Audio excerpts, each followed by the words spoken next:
When the recent Nintendo Direct Partner Showcase was announced, lots of hardcore Nintendo fans, myself included, were vocal about the fact that this was not the presentation we needed right after the release of Nintendo's brand new console. And now that the presentation has come and gone, while lots disagree, and I think it's true, we needed a general Direct. I'm extremely excited for Pac-Man World 2 Repack and Dragon Ball Sparking Zero coming to Switch 2. However, that's really all I walked away from the Direct excited about. We got a new trailer for Hyrule Warriors Age of Imprisonment, however still no release date. And that's the big issue right now with Nintendo's upcoming games. Aside from Pokemon, we have absolutely no idea when these games are releasing, despite coming out in 2025. Hyrule Warriors is coming this winter, so it could be pushed back to early 2026. Metroid Prime 4 and Kirby Air Riders have still been announced to be releasing in 2025. Splatoon Raiders recently appeared on a website with a 2025 release window as well. So as we make our way through August with only 4 months left of the year, when are they going to give us these release dates? Will we have a general Direct this month? I feel like September is getting a bit too late for these games to be properly marketed. What do you guys think? Honestly, I think it's going to be August. At this point, they are holding their cards way too close to their chest. Yeah, I'm gonna have to agree on that. And plus, Nintendo has been really off lately. I don't know how, why, but I feel like that Nintendo needs to get their shit together, because some people just don't like the decisions that they do. I understand that they actually holding their cards really close to them, but I just don't understand what are you guys doing? It's kind of weird, honestly. This generation has just started off very weird. That's the word I can use, is weird, because if you look at 2017 when the Switch launched, they really did a good job giving us a huge game to be excited about every month of the year, and we were constantly being informed. We had a huge presentation. We knew stuff. We weren't sitting there wondering what's going to happen. And people like to compare this year to 2017. They like to say that they're similar, but I don't see it at all. This is just a very weird start to the generation in general, especially with all the controversies surrounding the console, and the fact that Nintendo just are not doing a good job at addressing anything. They just kind of want to sit back and wait till it all blows over, but it's not going to. Yeah, and like I said, I don't know what Nintendo is doing, but this is not the Nintendo that I grew up though, because it's I'm just gonna say Nintendo it's not the same. But I still kind of support their games and consoles. We love the brand. We love the IP. We do not love the company. We do not like the business of it. Yeah. But it's Fidel said in one of his recent posts, actually, on Twitter. A lot of people like to clown on people for being quote-unquote Nintendo glazers, but it's just we have that much of a deep connection to their IP. Some of my happiest moments in childhood revolve around Nintendo, and that's why I care about their IP and the brand so much, just not the company. They make a lot of stupid decisions, and that's mainly because of their business-oriented approach nowadays. Things have been very, very different since the passing of Iwata, when we had a gamer as the president of Nintendo. Everything was about the games. And then we got a businessman as the president of Nintendo. And as you can see, it turned into gotta make more money. But we still have a lot of questions that, aside from Nintendo's big controversies right now, as Nintendo Switch 2 owners, we are left in the dark about what's coming up. What is going on at Nintendo right now? Kirby Air Riders is supposed to be releasing this year. We're in August and haven't seen any gameplay for this game yet. We need a release date on Metroid Prime 4. People have been waiting since 2017, and that's just when the title was revealed. People have been waiting since when was the one that came out on the Wii, 2000 something? People have been waiting a long time for Metroid Prime 4, and to keep them waiting like this sucks. And then, what's the other one? There's another... Splatoon Raiders.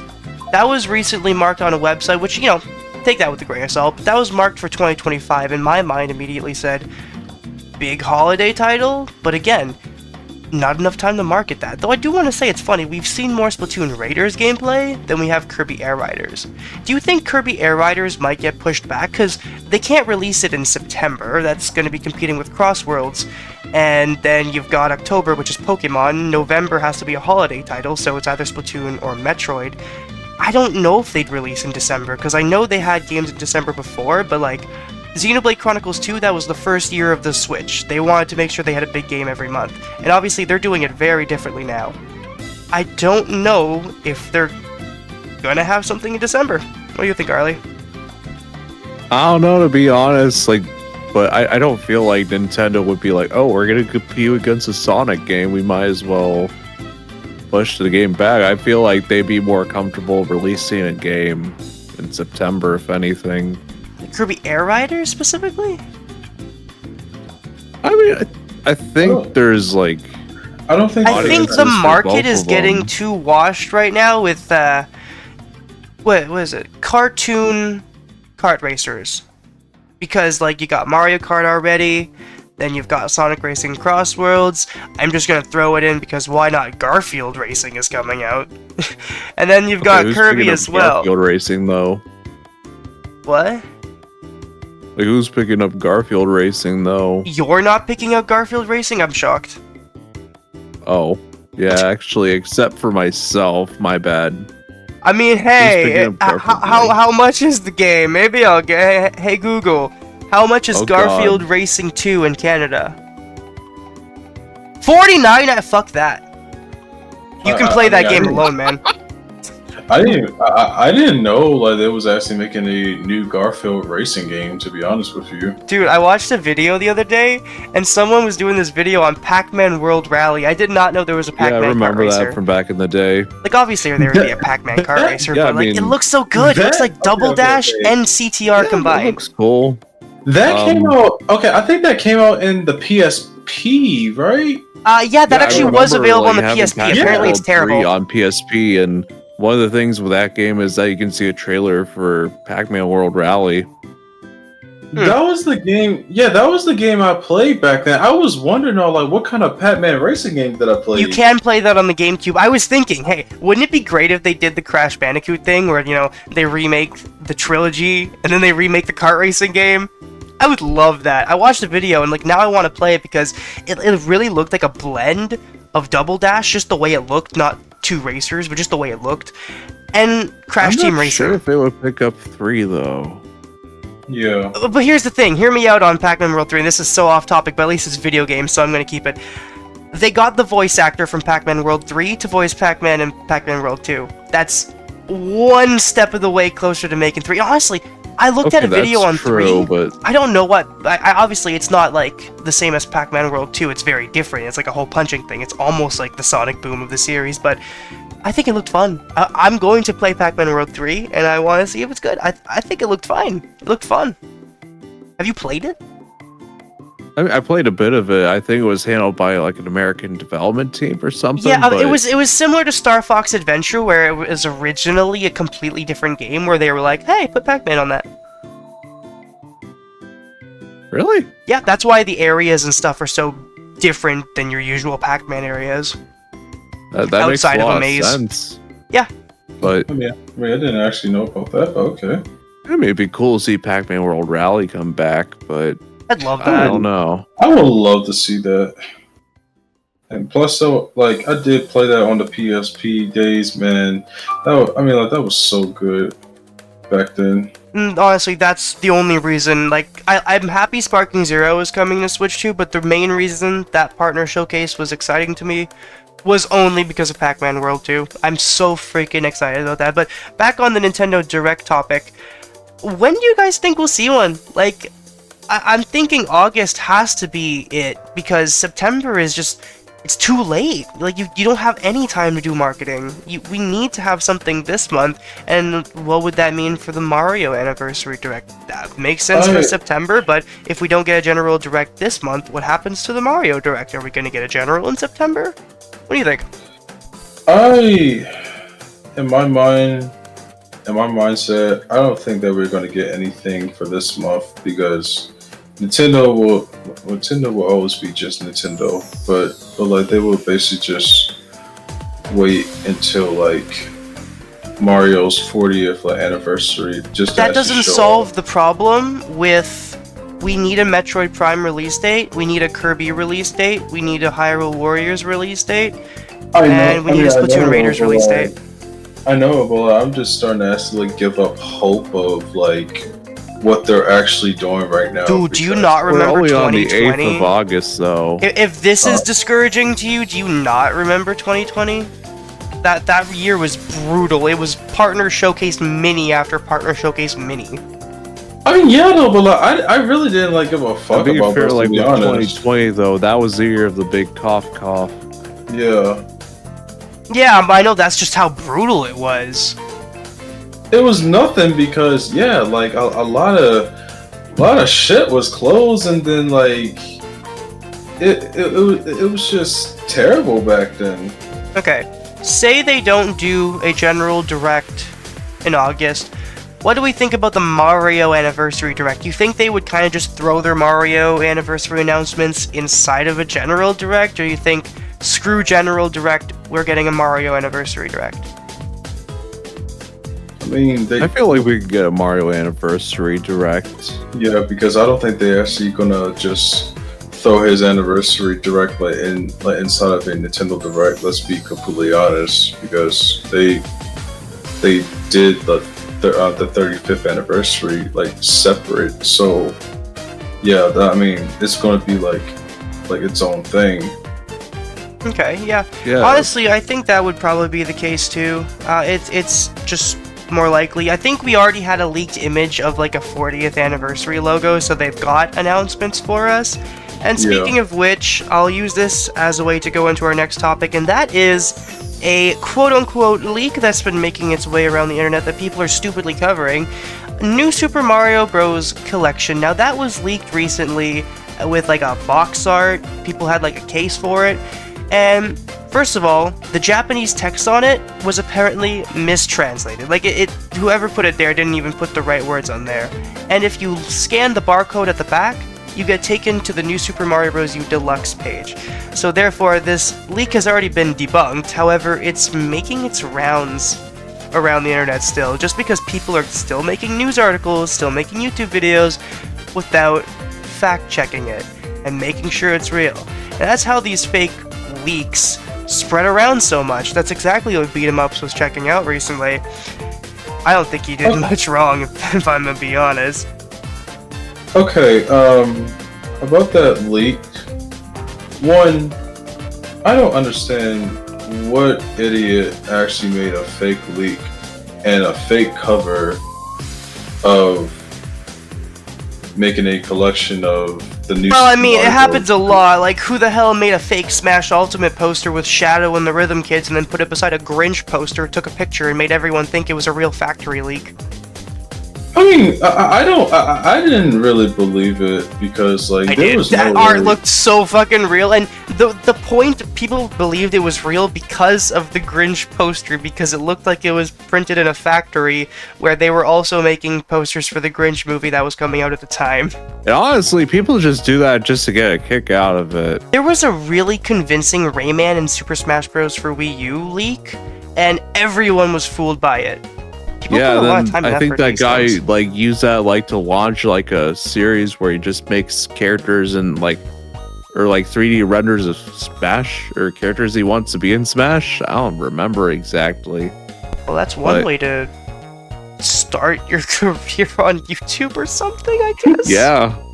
just to actually get some content and people just to actually subscribe to you or something. Like, okay, like go figure, I guess. I mean, That's the what idea most of was these fake cool. leakers I do. just don't think he needed that really big, oh, Rayman's going to be in Smash thing to pull it off. Well, I mean, Whatever. it got... See, the whole idea, and that's what a lot of these fake leakers do, they throw stuff at a wall, see what sticks, and then whatever YouTubers and news outlets that cover it, like, that's... They're like, that's them becoming popular. That's them feeling important, you know? It's them getting exactly what they want. The purpose of making the fake leak to be popular. That's like, that reminds me of what Midori did. Just gave. I know a lot of the leaks were real, but like we would get fake leaks too, and that was just to gain popularity.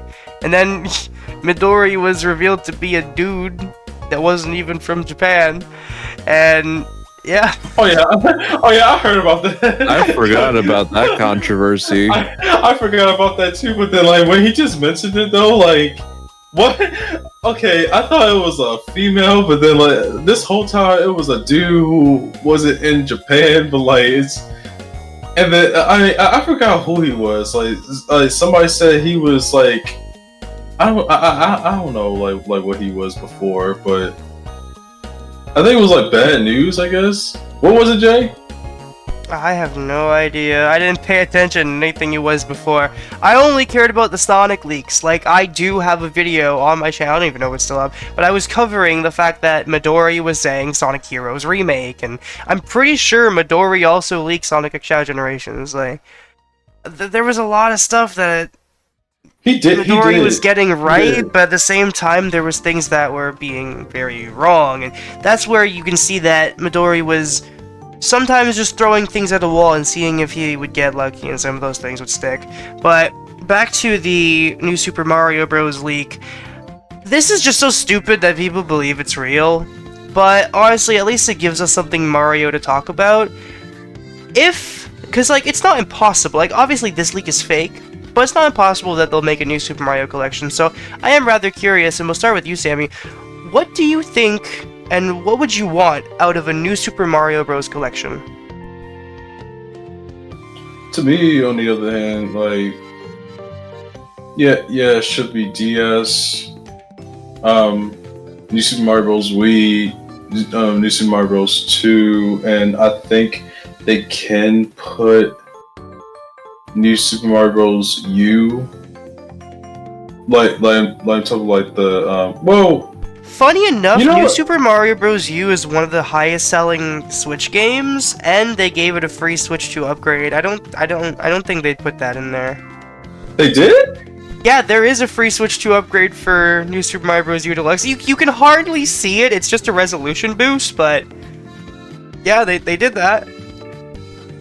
I mean, I guess they can like put like the 3 New Super Mario Bros. Title games in that collection. I mean, like that would kind of like make sense. But like, if they ever did that at some point, yeah, though, like that would be cool. That would be dope. But yeah, I mean, yeah, though, like you said, it's fake.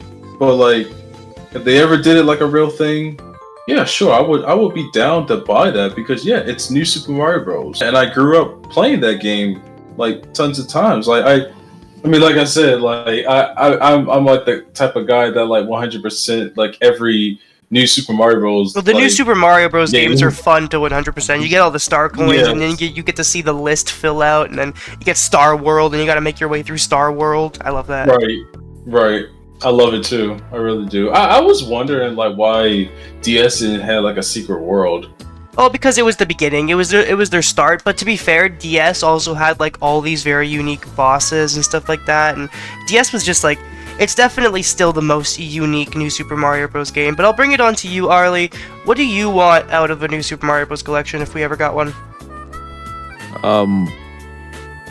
I feel like it'd be pretty straightforward. I just want the, like, you know, first one on DS, Wii, and like New Super Mario Brothers 2 on the 3DS with all the DLC for like the Gold Rush, or I forgot what those stages were called. Gold Rush stages or whatever they're called. I know exactly what you're talking about too. It's like Coin Rush or something. I have some of the DLC, but yeah, it would be nice to preserve that.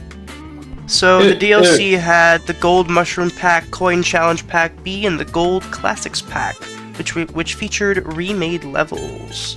Yeah, it'd be cool if they added all those to that collection. Yeah, I just want a resolution boost. Like, I want.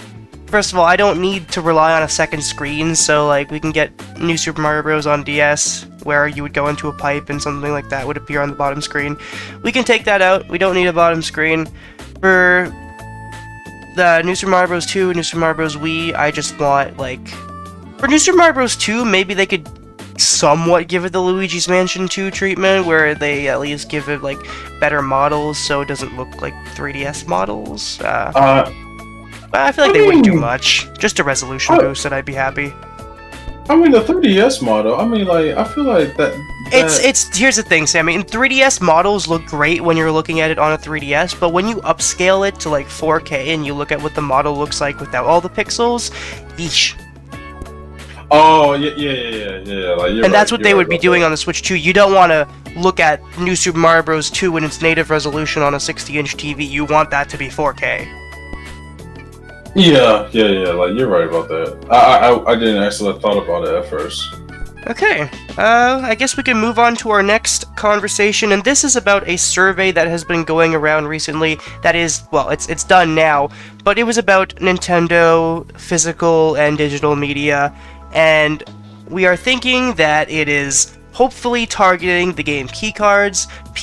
Thousands of people had the opportunity to be very vocal to Nintendo about the dislike of game keycards, and with a manufacturer that makes the cartridges recently announcing that they're doing other sizes of cartridges, we think this could fix the game keycard problem. But Arlie, what do you think? I think keycards are going to be like somewhat less prevalent, but I don't think they're going to be like completely gone. They probably won't be completely gone because like there are still third-party developers that are greedy and will go for the cheapest option. Like the code and people that would normally go for code in a box, they can do game keycard. Or like, most of this is going to be on the cartridge, but you still have to download the rest from the internet, like that kind of thing. Oh, we're gonna get a half keycard. I mean, that's what some of the Nintendo Switch 1 games did. Like, try to think. Oh yeah, Metal Gear Solid, like the Solid Collection or whatever Volume 1 was called. So as far as I'm aware, I think it was only like the first Metal Gear game on the cartridge and some of the like 16 8-bit ones on there, and the rest you had to download. So yeah, that's like the Batman collection, like the Batman trilogy on the Switch, where you have one of them on the cartridge but have to download the other two. Yeah, pretty much. Okay. Honestly, I do want to talk about it. I want to bring it up because I'm just interested because like I want to talk about this. I was talking about it with Sammy the other night. People, when it comes to game keycards, the main thing they dislike is the assumption that 20 years down the line, when the servers go down, we will not be able to use these game keycards anymore. And I just... that thought just... it gets to me, because people are making a huge assumption on that with no evidence to back it up. What you get when you buy a digital game on your console is you get a key, a license to own that game. You get a digital key that when you open the game, it tells the servers you own this game. What they did is they made that key physical. You get that key as a cartridge now. When 20 years down the line, you want to re-download a game off of the PlayStation Store, even the DSware, or whatever it was called, the DS shop, the Wii shop, the 3DS shop, the Wii U shop, you cannot go buy new keys. Like, you can't go in there, buy a new game, and get a new key, right? But you can go use your existing keys and re-download software you paid for, right? Yes. So, if you have said key physically, putting it inside your Switch will not make it go to this eShop and grab a new key. That is your key. All it will do is re-download the software. Does that make sense? Yeah, it does. And that's where people, like, I feel like they aren't thinking about it that much. Obviously, I'm not saying game keycards are good, I'm just saying people that are like, I'm not getting them because 20 years down the line they're not going to work. That's just an assumption. It's fair for the people that, like, they want all the data on the cartridge, they want to feel like they own it. But the people that are just upset about that, it doesn't mean anything. That was the thing that was getting me. Like, at first I was like, is it true? 20 years down the line, am I really not going to be able to use these? But, like, I did a lot of I can't say research, but like just the basic knowledge I know from downloading games and stuff. And I've got tons of modded consoles. I know a lot about getting these games and the keys and the licenses and all these digital things. So when I see game key cards and the fact that they're called key cards, the fact that they use the word key helps me understand how they compare to digital keys. So, like I said, I'm not saying that game key cards are good, but to anybody who might be listening who's afraid of getting key cards because you're afraid your game will stop working in the future, that's a massive assumption that doesn't hold much water to it, because there's evidence to show otherwise. I don't see why Nintendo would make it so that you can re-download old software, but you can't use a keycard. That's just my take on it. Do you guys have any takes on keycards? Honestly, I don't really see myself getting any keycard games. I understand though, because like, you know, you want to preserve a game, and if you have to download it off the internet in the future, there's always a chance that that might not be possible. That's fair, yeah. I can say, yeah, I understand the low key card situation, but I don't really see myself buying a key card. Like, honestly, I am confident. Like, I know there are still going to be third parties that do it, but the main third parties that I care about, once these key cards are phased out, there's more cartridge options. I feel like I'm going to be okay, so I might just swallow my pride, because they're like 3 game key cards I would like want to have physically, because I don't like getting my games fully digitally. And for me, it's not even needing the data on the cartridge. I don't think about that with most of my PS5 games that are probably, some of them, mostly just key discs. I like having it on my shelf. I like having a box on my shelf. And I was at GameStop earlier, and I was looking at the game key cards. I was looking at Sonic X Generations, and I was saying to myself, like, I don't think there's that much of an issue. So long as these things get phased out and I don't have to worry about it too much in the future, I can swallow my pride and get a few. That's like, I might get Pac-Man World, I might get Dragon Ball, I might get Sonic X Generations, but I don't think I'd get more than that. Yo, just thinking about it though, do you think, I don't know, say someone like Limited Run Games might come in and be like, okay, well, these games were released as key cards, so oh my god, we'll just no, Harley, no, fully on the cartridge. No, you can't do that. Well, to me. I'm not talking about Limited Run. Well, I mean, technically I am right now, but I feel like there might be a company that does something like that. That would be great. Yeah. I did post. I just hope to God it's not Limited Run Games. That's the worst part, because it just makes too much sense now that you fucking said that. It makes sense that they would do that. I can see companies not wanting to do that themselves, so just like, alright, Limited Run, you can do it. But, I don't know. I would love that. I did make a post saying, like, what of the game key cards you see here would you like to see as physical releases? And, like, when I say that, like, I will probably get Pac-Man World 2 as a game key card, I am nowhere near saying I wouldn't prefer it if it was full physical, because I fucking hate that little white bar at the bottom of the case. I would love to have these games fully on the cartridge.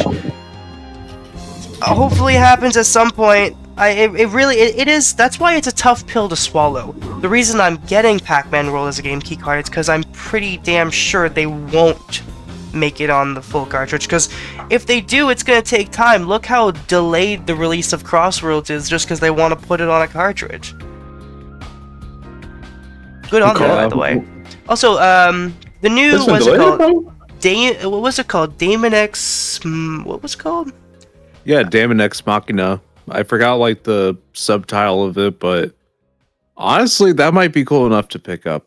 But yeah, I mean, it was like marvelous, right? Yeah, so Daemon X Machina Titanic Sion, I guess, is scheduled for release on September 5th, and it will be fully on the cartridge, as well as the Mortal Kombat Collection, the Legacy Collection, whatever it's called. I don't know what it's called, something collection. It is also fully on the cartridge, so there's that. Yeah. I think this That's Daemon gonna X be Machina nice. one looks really good. Like the last one, I played the demo for the last one on Switch, and it was aight. But this one looks good. Okay. Yeah, I mean, I'll have to. It honestly looks fun. I'll give it a shot. But yeah, it'd be nice to get like the number of Switch 2 physical games that are fully on the cartridge higher than freaking 1, Yeah, or in that like would the be single better. digit. First things Yeah. first, before we move on, I want to give a chance to both of you. I want to ask now, just because I mentioned that post. We'll start with you, Arlie. What of the upcoming game keycard releases would you wish was physical? Like, you really would have wanted that to be physical? Man, I'm trying to think of which ones are going to be key cards because I just Most of them. For me, Okay, it's most of 'em, Pac-Man and the new SpongeBob game. Those are the only two that I would like. Sparking obviously would be great, but it doesn't bug me that much. I really want Pac-Man and SpongeBob to be physical. Yeah, I mean, honestly, I probably have to go with Pac-Man because that's a tough pill to swallow, and plus, like, one of the incentives for getting Pac-Man physically is that there's a reverse cover that shows or like is a recreation of the Pac-Man World 2 That's box right. art for the original release, so I would give it to that. I Yeah, mean, if it's we're a talking real about games that shame. have already came out, though, I'd probably say Sonic X Shadow or Tony Hawk. That's cool. Yeah, Sonic X Shadow, I Yeah, Tony definitely Hawk agree on. just got like a digital code in a box. What? So, Really? Oh, that's stupid. When the Yeah. game keycards are available, it's better than code in a box. Honestly, Yeah, I can see why it is. Pac-Man... I can see why Bandai Namco didn't do, like, on a full cartridge, because, I kid you not, Pac-Man World 2 Repack is like a 6 gigabyte game. That doesn't need to be on a 64 gigabyte cartridge. So, yeah, it really is just Nintendo being stingy and not making other sizes available. But though, it might also have been the manufacturer. Like, they might have had trouble and they're just doing that now. We never really know what's going on. Or, well, to be honest, what makes the most sense is the manufacturer was busy making the game keycards first, and then they started making the other sizes. But, you know, that's my little take on that.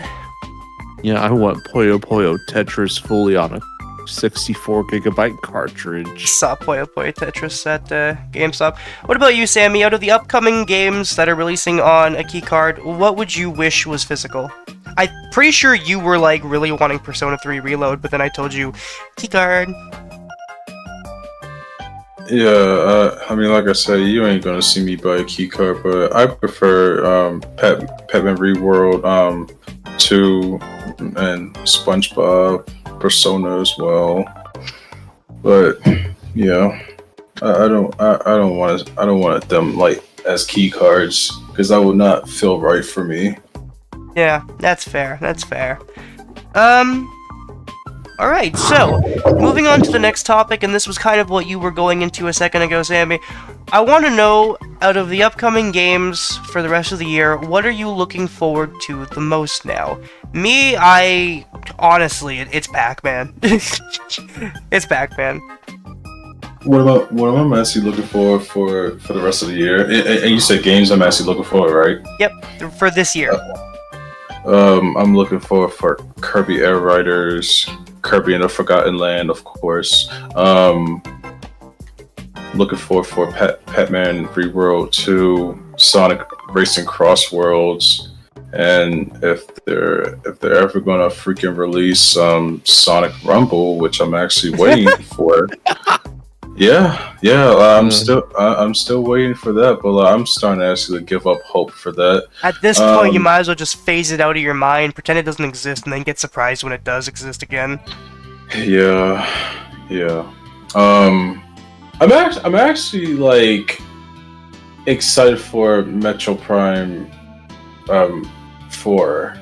It does look really good. I'm excited to play through I'm excited to play through 1, 2, and 3, but I'd fucking love to know when I have to do that.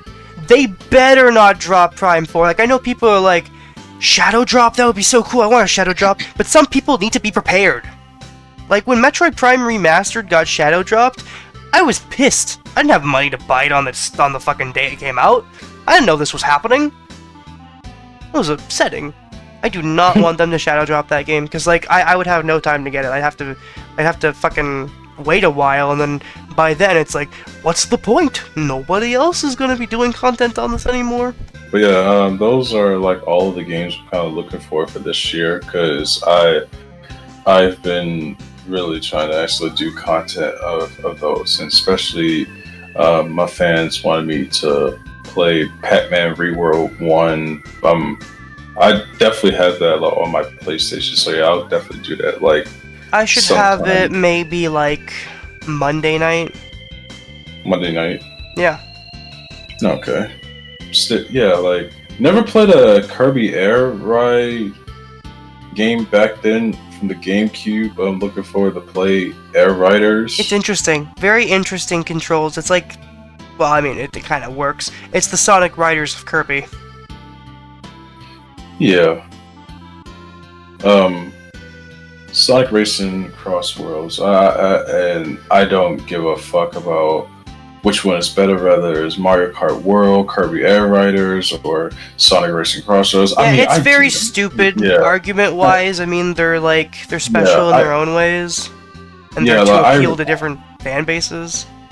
Right. Like I said, I do not care what the fans say. I mean, okay, like, just for example, like this one kid, which I'm not going to mention, and he's going to keep on saying, like, oh no, I cannot wait for Sonic Racing Crossroads. That's the mop the floor out of Mario Kart World. Like, okay, dude, like, we only got like a gameplay of that, and then a teaser trailer for Crossworlds. See, and that's the thing. Like, I'm not trying to pick a side either, but like, right, it's just Mario. But here's the thing: Mario Kart World is going to be alive until the Switch 2 is dead. It's going to be here like 8 years down the line. Sonic Racing Crossworlds is not going to be here 8 years down the line. Yeah. I'm gonna have to agree with you on that, because like I said, I don't care like what the Sonic fans say, because they kept saying that like Sonic Racing Crossroads is going to be better than Mario Kart World, going to be better than Kirby Air Riders. Like, I do not care. Like, I mean, like, you can actually think that like whatever you guys want, but like still, like, these are games that I can actually enjoy playing with my friends and sometimes fans, though, because like, it's kind of funny. Sonic fans normally get the short end of the stick when it comes to games, but they love trying to say their games are better than other games. Yeah. I mean, I can definitely agree with you on that. It's hilarious.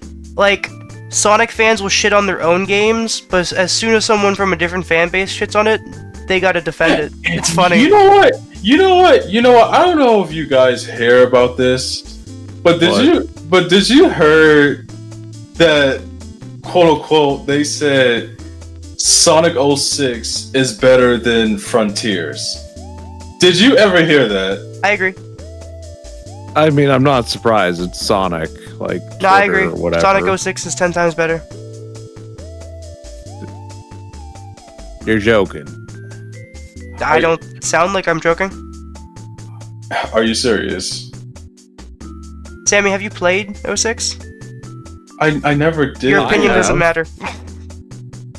What? I mean, you can't just like jump into like a conclusion just because I never played 06. I mean, like, I would say opposite way around. You can't jump to having an opinion without playing the game. I mean, that doesn't matter because, like I said, I watched gameplays of it like, as a kid, but like that doesn't mean anything, bro. TerraFox was saying he watched gameplays of Mario Kart World and it looks boring to him, but we don't think that because we played the game. Yeah, but like I said, like you can't actually say something real quick. Yeah, you can. I don't agree with Jay when he says that Sonic 06 is better than Sonic Frontiers. I will say though that my biggest issue with like the Sonic community at times is that they take other people's word for gospel, or they just like watch gameplay. Exactly. And take their own opinion, make their own opinions based off of that.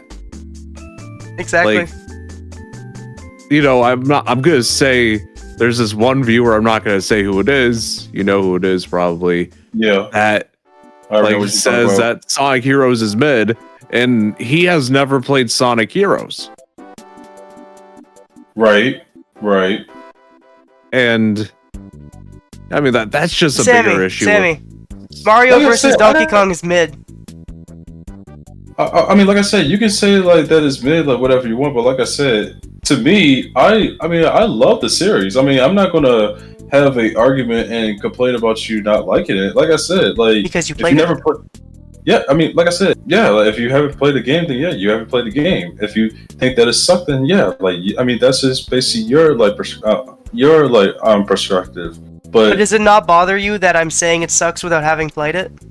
No, it does not bother me. I mean, like I said, you're just like a guy that say like that sucks. Like, okay, if it sucks to you, then it sucks to you. I mean, like, I just don't really pay attention to what you say or what other people say. If I like the series, then yeah, I like the series. Yeah. Like, I know that I actually grew up playing Mario versus Donkey Kong, but yeah, like I mean, I still think that like the series of Mario vs. Donkey Kong is still cool to me.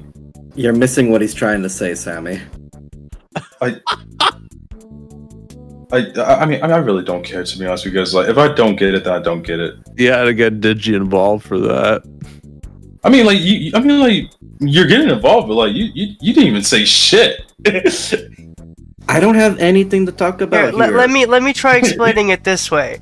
If I told Digi that Pal World sucks, he'd probably tell me, bro, you haven't even played it. Okay. Is that wrong? Is that wrong of him? Should he not be upset by me saying that? Should he just be like, oh, yeah, no, that's your opinion? I mean, whatever he feels, but like that's just me. I mean, I don't have to be upset. Oh my god. Anyways, moving on! Debating on Nintendo hot takes, alright. Going from hot take to hot take, going from Sonic hot take to Nintendo hot take. I still stand by 06 is better than Frontiers, but maybe we'll save that for a Sonic hot take podcast episode. Yeah, we're doing the Sonic hot take podcast episode. I need Wyman there too. Alright. So, next up, we've got debating Nintendo hot takes. So basically, I've got some hot takes written down here, things have been controversial around the community, and basically, when I say it, you're just kind of going to pick a side. We're either all going to agree, or there's going to be some debating that goes on. So, starting with the first topic. This is going to be a very interesting one, and I'll let whoever wants to take the lead on this one when I say it, go ahead. Nintendo has done huge damage to the industry by introducing $80 games. Yes, they have. They have? Okay, go ahead. I don't like how they like raise the prices of video games.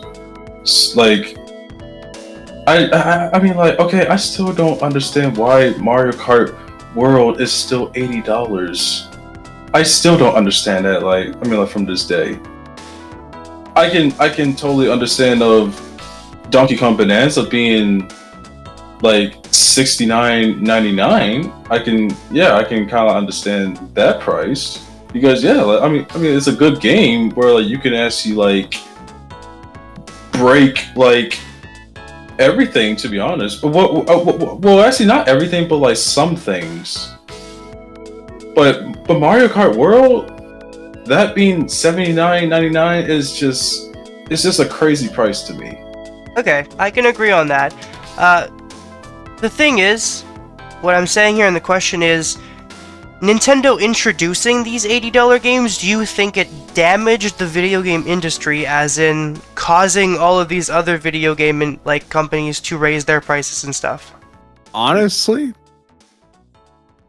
I would say yes to some extent, but at the same time, this is the same industry that was like waiting for GTA 6 to be $100.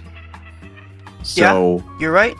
And that's where I'm going to 100% agree with you on that. It's in the middle. So Nintendo took the lead on something that everyone was wanting to do, but were too afraid to do it.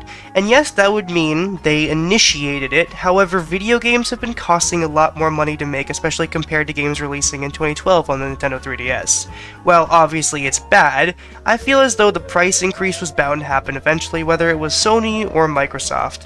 One of them would have done it, given how fast they jumped on the price increases right after Nintendo. Also, we must admit the economy is absolutely screwed nowadays. Everything has gone up in price, and video games were never safe from that. I'm Canadian, so I use our prices as example, but in 2012 to 2015, games on 3DS and Wii U were $59.99. Then when the Switch released, they bumped games up to $79.99.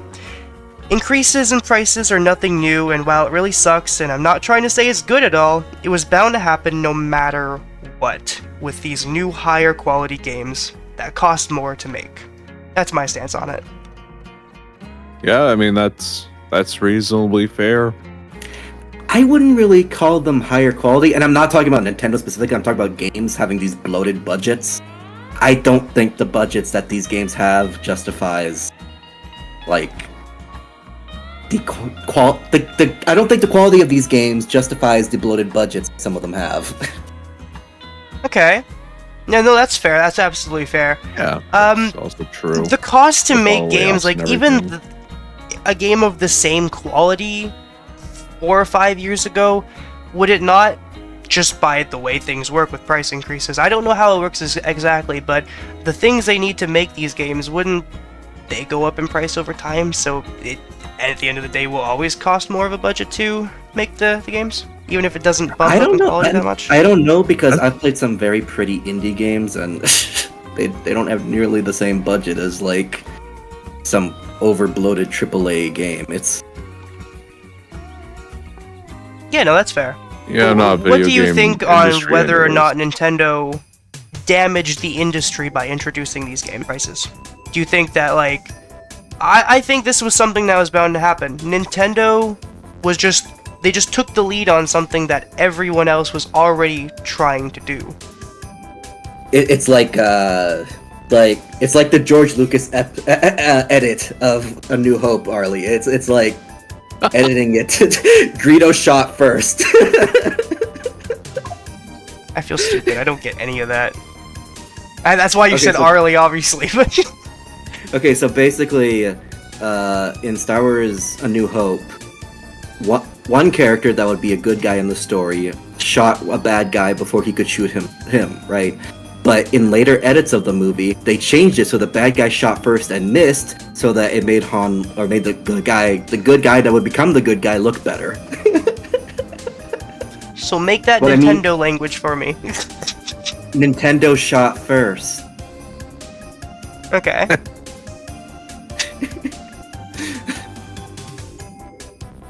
You know, everyone was, like you said, everyone was waiting for GTA 6 to be to create the new standard, because, I mean, there's a lot of work and a lot of money going in 6. But Nintendo, you know, came out from under the rug and shot first. Well, you know, now that you say that, it makes me very interested, because if Nintendo wouldn't have gone out the gates and introduced $80 games US, would GTA not have caused $100 games? Maybe it would have. It might have, but increased GTA it is also somewhat. held to, like... GTA is also held to, like... To a lot of people, GTA is, like, the hallmark of, like, a generation. Like... It basically... It's like a benchmark for the generation that it's released in, because GTA... But that's what each fans game- see. I feel like the other video game companies, businessmen, would see, hey, they're charging that much, let's try it. Like, I mean, we can't really say that $80 is the new standard, because Mario Kart has been, like, the only game to have that price, except for Well, I mean, one they game tried that to Microsoft price tried. Outer Worlds too. Yeah, at Outer $80, Worlds but then they tried just to- went Yeah, back on that Microsoft because they were tried, like- and then they got slapped on the wrist. Yeah, I don't even know why they try, to be honest, because it's not like there's something called freaking Game Pass that literally gives you access to the game for free. Yeah, the Game Pass is weird. I feel like they're making profit, but I feel like they're also losing profit. I don't know. Game Pass is an Yeah, odd it's one. weird. Okay. Well, I think it'd be safe to say that the standard for video game pricing right now, in Canada at least, is $99.99. Mario Kart was $109.99. So that's what for you guys, like $70 games? That's like Donkey Kong Bonanza's price, right? $70? Yeah, $70. So I would say that's the new standard right now, which Nintendo obviously initiated, but with how fast everything followed after, they already planned it. Like Digimon on the PS5 is $99.99. Sonic Racing Crossworlds on the PS5 is $99.99. It's fucking stupid. They followed quickly. Yeah, it's crazy. But yeah, I remember, I think it was Sony that did like the $70 thing first, and then most people followed suit after that. Sony did so over here they were $89.99. What bothers me is that Nintendo kind of skipped that. They just jumped over $89.99 and went straight to $99.99. So Tears of the Kingdom was like the only $89.99 game we got. Oh, well. So over there, does Donkey Kong Bonanza cost the same as Tears of the Kingdom? Yeah, they're both $70. Well, MSRP Bonanza's $10 more here. Yeah, I don't get that pricing. I don't know if it's just Canada. So, Sammy, Tears of the Kingdom and Donkey Kong Bonanza, both $70 for you, right? Yeah. Well, for me, Tears of the Kingdom is $89.99, and Donkey Kong Bonanza is $99.99.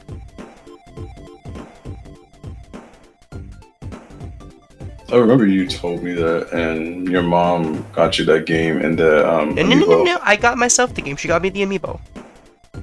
Oh, well, never mind. Yeah, respect. Alright, moving on to the next hot take here, and that is Nintendo's control freak tendencies will be their downfall. That is, locking away reveals and release dates of third-party and first-party games to their own, like, presentations. Basically, not being part of, like, the Game Awards, not being part of Summer Games Fest, not being part of Gamescom. Like, they're hardly ever involved. They were really only ever involved in E3.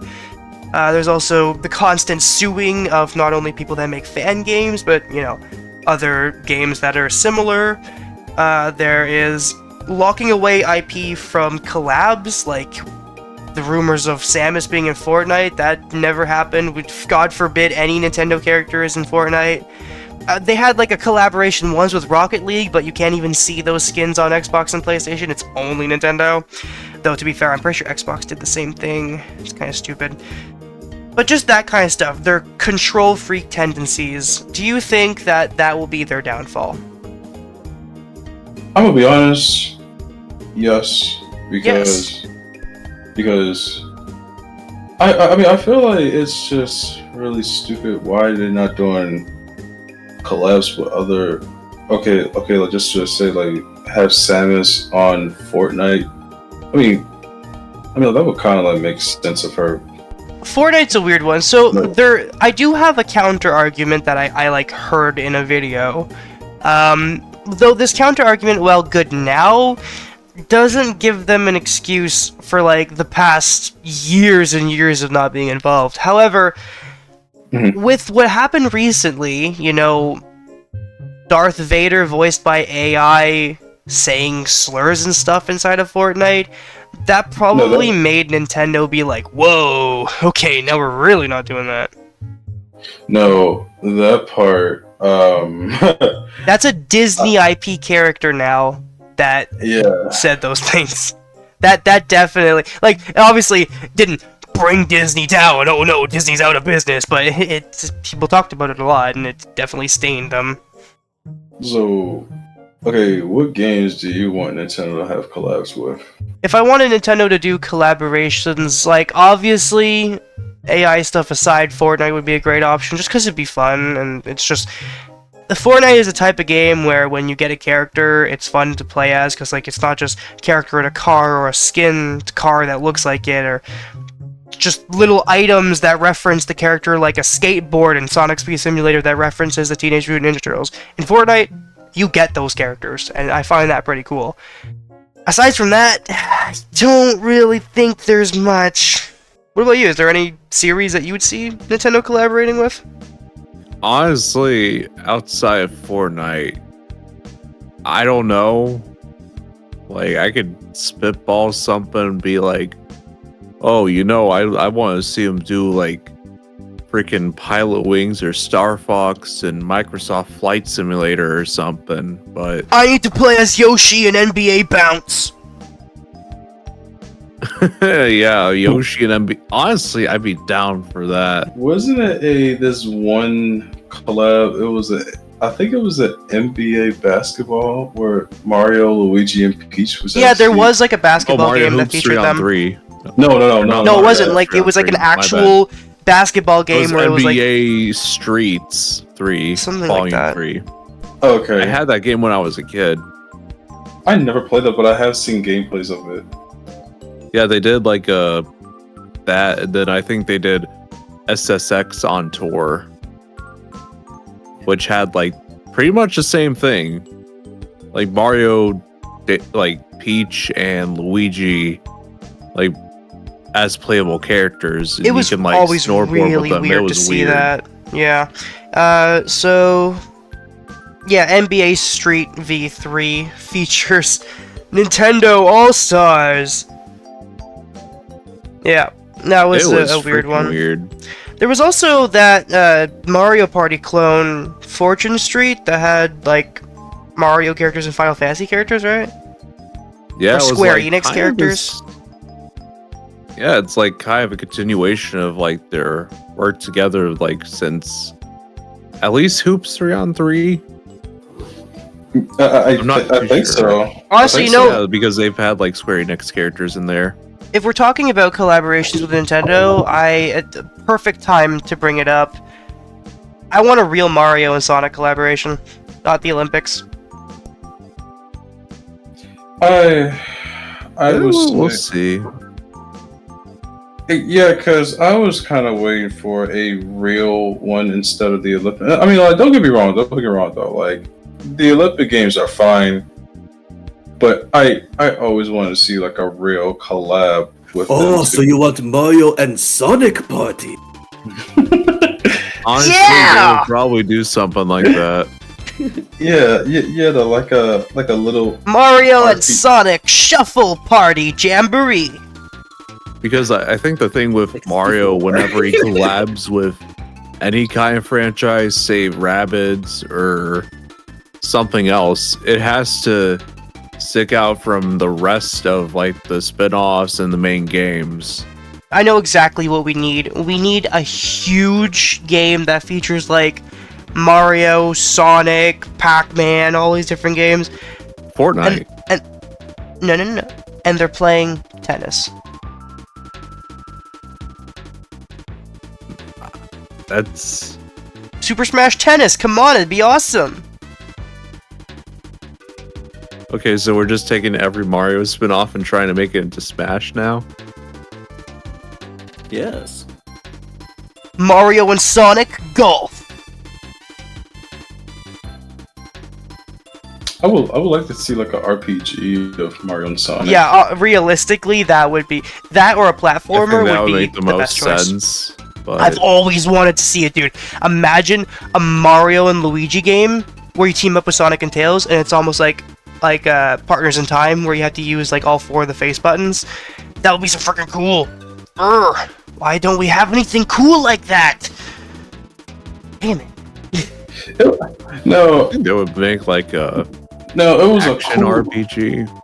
I feel like it'd be Mario and Luigi styled. I don't know. I feel like maybe they could try to do something like You've been playing too much Elliot. Or... Eh. I do have to play the demo for that. I only played like Mario and Sonic 10 or 20 minutes of it. But I mean, I don't think it's like the most ridiculous thing. Next up, we have Donkey Kong Bonanza versus Super Mario Odyssey. I want you to start, Sammy. What do you think is God. better, Donkey Kong Bonanza or Mario Odyssey? Oh gosh. Okay, where do I even start with all this? No, you fucking spoiled me. I mean, I'm waiting for you to beat the game. You At this dumbass. point, this is your fault. You should have played it. Yeah, I mean, like I've been waiting for you to play that, but no, you're busy, and then I'm just like waiting. Yeah, God waiting, forbid I have a life. Yeah. I know it sucks. Like, I don't have a life. Yeah, like you have a life. I have a life too, and I mean, I don't know about these two right here. Well, I just said I don't have a life. Well, that's getting cut as well. A lot of this is getting cut. That Okay, are okay. bleeped out. Well, yeah. Okay. Let me actually start that again. I know that you have a life, but I don't know about these two. But The anyways, unenthusiastic way you say that, just people will know that there was a word that came at there before. Yeah. But Arlie, look, I don't know when you're gonna play Bonanza. Probably when you get back, I guess. But like, I'll try to finish it. You know what? I have Friday. I just look like I just want to say this, but like I can't. But like, so what we're gonna do to avoid spoilers is we're not gonna mention we're not gonna mention what happens at the end, though we can compare the ending to Odyssey via scale. So like it's okay to say that the ending of this game was 10 times bigger and crazier than Odyssey, but we're not gonna say how. Okay, that's reasonable. Go ahead, Sammy. Go ahead. Donkey Kong Bonanza versus Mario Odyssey. No, I really do enjoy playing Donkey Kong Bonanza. I was really addicted to it, though, really was, and I'm happy to do this very last live stream of it because I'm almost like 100%ing the game, and Donkey Kong Bonanza is full of surprises. I can say that. I love the storyline. I love like the voiceover with Pauline. The singing is great too, and the music. Oh my gosh, the music of that game is so damn incredible. I really can say that. In comparison to Mario Odyssey, what do you think? Mario Odyssey is definitely like full of surprises as well. Ever since I got my Switch back in 2021, before I graduated, so don't blame me on the because I kind of like got a Switch like real late. But anyways, don't worry, I'm not gonna judge, even though I'm totally judging in my head. Okay, but anyways, when I actually got Mario Odyssey on the Switch, I was really fascinated of playing that game, and me playing it like a whole week, like 100% of the game as well, where I had good times, I had tough times playing that game because of like the hardest levels that I've just kept trying and trying. Same thing with Donkey Kong, to be honest, because of some of the stage challenges and some of the elder challenges too. Like, oh my god, like those elder challenges were pretty challenging, especially. Yeah, I was comparing it to like the Darker Side of the Moon, where the Darker Side of the Moon is one big stretch. The elder missions are like if you're taking the Darker Side of the Moon and you're taking it apart and you're putting it in chunks. Yeah. I mean, I can say it is like the Darker Side of the Moon, but I'm gonna have to say way different on that. Well, obviously it's different. It's gonna be different vibe and stuff like that. Yeah.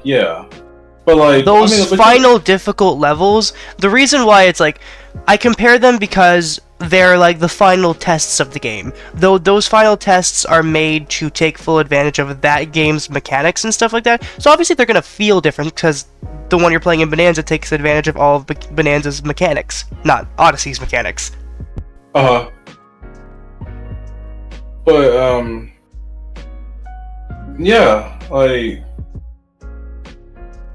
the final bosses of those games. Now, I really enjoy playing both of their final boss, which I'm not going to mention the name. But yeah, anyways, The final boss for Bonanza was so dope. The final boss of Bonanza makes the final boss of Odyssey look like child's play. Yeah, but Like Chucky? Yes. it's full. All I can say is it's full of seriousness with Bonanza. It really is.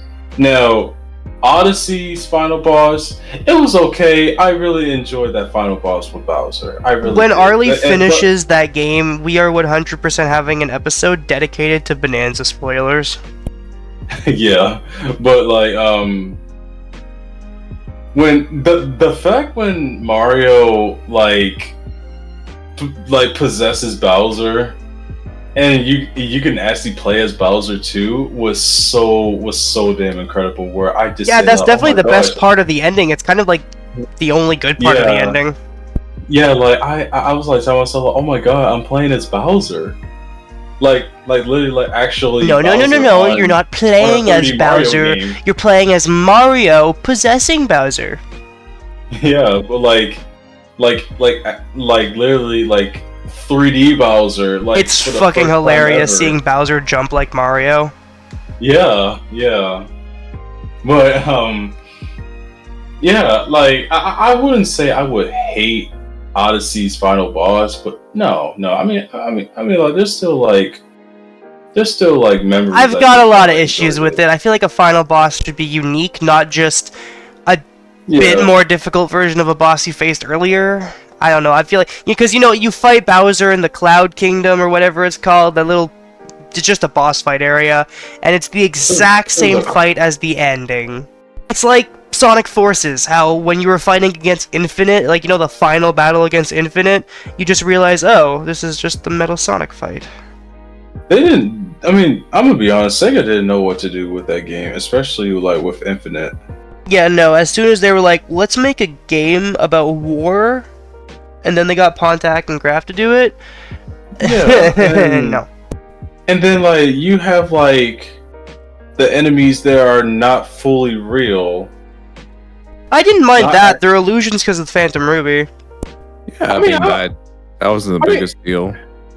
Yeah, but I thought it was the real deal. But anyways, back on topic. Alright, Arlie, passing it on to you. Donkey Kong Bonanza versus Mario Odyssey. What do you think?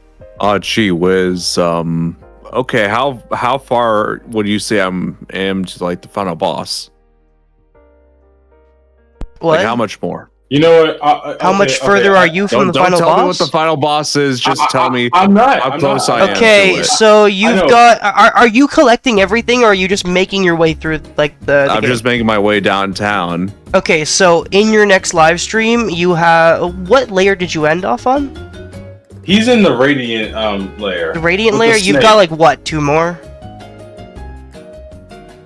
Maybe? I don't know. I'll fact check for you. No, is that one layer where Donkey Kong got locked up and Pauline got swallowed by whatever that? Yeah, so, What? yeah, you're talking about the Groove layer. So if you're on the Radiance layer, you've got the Groove layer. Yeah. So you've got 4 more to do. It was already. Okay, I could do that one live stream. Let's Yeah, freaking the 4th go. one being Yeah. the finale. Okay. Yeah. And one of them being the Boy, racing Kong layer, so that won't better take get long. ready because I'm gonna Shrek him up. Yeah.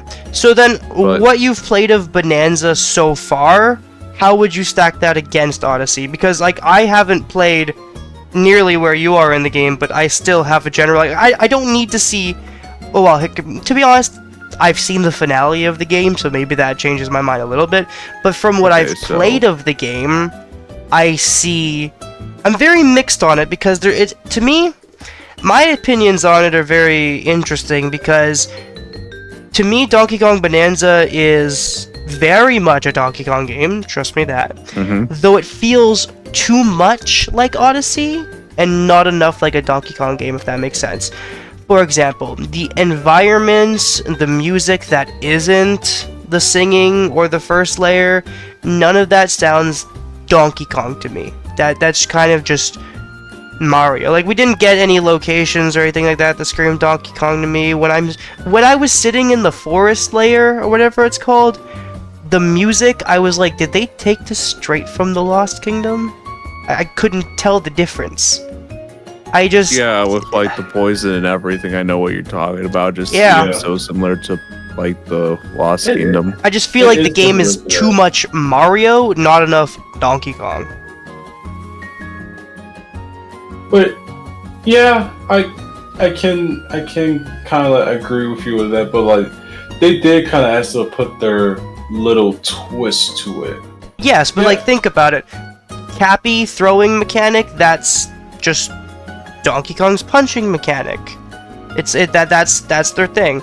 But then aside from that, you've got rolling, the jumping, the level design is fairly similar, the gameplay structure is pretty similar. If you look at a bunch of DK Bonanza gameplay and you look at a bunch of Mario Odyssey gameplay, the only difference is the punching through stuff. No, I do like the movesets that he has. The moveset's good, but like the same thing can be applied to Mario Odyssey. Mario Odyssey is praised for its fluid moveset with Mario because you can do so much. That's the exact feeling I got out of Donkey Kong Bonanza when I was pulling off these tricks in the air to keep me in the air a little longer. It literally, like, you can really tell that this game was made by the Odyssey team, which, I mean, like, I'm not saying it's a bad game whatsoever. I'm not saying I don't like it at all. I'm saying that I just wanted to feel more Donkey Kong. Like, when you're running around the first layer and you're hearing the music that sounds similar to the map theme of Tropical Freeze, you feel like you're playing a Donkey Kong game, right? But then you go down to the other layers and you start hearing music and that sounds like Odyssey, and these locations don't really look very Donkey Kong. It's only because you're playing as Donkey Kong that you feel like it's a Donkey Kong game, but it doesn't... It's not enough Donkey Kong. I don't know. I just feel like when you play a country game and then you play Bonanza, it's too much like Odyssey, not enough like Donkey Kong Country. If that makes sense. Yeah. And it's mainly the music. Donkey Kong is known for its amazing music. Why did all that music, except for the songs and the first layer, and I guess the finale music is fine too, it's pretty damn good. Why did everything just sound so generic? It's just the Mario Odyssey Kingdom music. Even some of the Mario Odyssey music was better. No, I was going to say that Mario Odyssey is better, like better than Donkey Kong Bonanza, because like it is okay. Odyssey. Now, I'm not hating the game. No, I would never hate Donkey Kong Bonanza, but I mean, I can say like, like they kind of like did like the same flaws as Odyssey, which I can kind of like get that. And there are some areas that is. It's not even flaws. I'm not even like saying that it's a bad thing.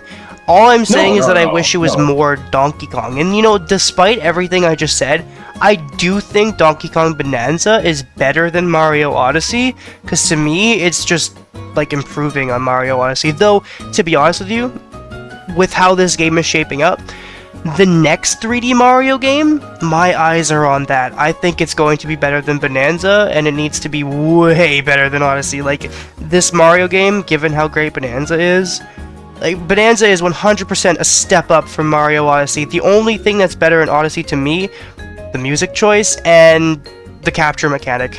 The capture mechanic is good. It's better than punching through stuff to me.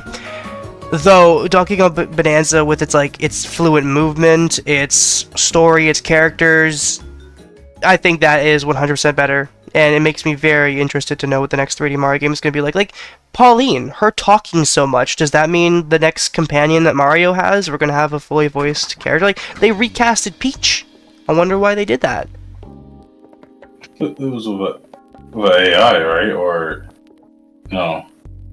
What? I heard it was. I don't know. Like, they said something like an AI voice with Peach. No. There's nothing AI involved. But so basically, okay. Recently when Mario Kart World came out, the voice actress of Peach, it's really unfortunate. She found out that she wasn't voicing Peach anymore because she was replaced. And while it's a bad thing, it does make me very interested in the fact that, like, they recasted Peach, and then they give us a 3D Mario-styled game with Donkey Kong that features a character fully voiced, I feel like that might just be something they're doing now. They might have more voice acting in their games, which I am 100% on board with. Like, it started with Breath of the Wild, Kid Icarus, things like that, Xenoblade. I would 100% like that in my other games. Now, for the love of God, give me voice acting in fucking Pokemon. I'm tired of seeing the characters move with expression and talking, but no words come out of their mouth. It's weird. I don't think they're gonna do that. Well, I know, they Pokemon's might. screwed. But that's one thing I was gonna add on here. It's just, nobody here is really into Pokemon, so I didn't add it on here, but I definitely was gonna talk about the fact that Pokemon is kinda screwed. You think they're gonna have a Pokemon voice? What? Squirtle. Squirtle. Yeah, like, do you think they would do that? No, I know they do they that would- with, like, okay. Pikachu and even Eevee. I've actually found it very weird that, like, throughout time on, like, the HD consoles and stuff, they kept the Pokemon cries the same as the Game Boy, because, like, on the Game Boy, you weren't gonna hear Pika-Pee. No, of course they had to do those little GB soundboard things, I don't know what they call it, sound font sounds, I don't know. But to keep them all isn't these years Pikachu, later... like, the only one that has, like, an actual voice? Pikachu was given his voice in X and Y, believe it or not, and then Eevee was given a voice in Let's Go Pikachu, Let's Go Eevee. They're the only ones that I believe have that. Like, even Mewtwo, a Pokemon known for talking, just kind of goes... Yeah,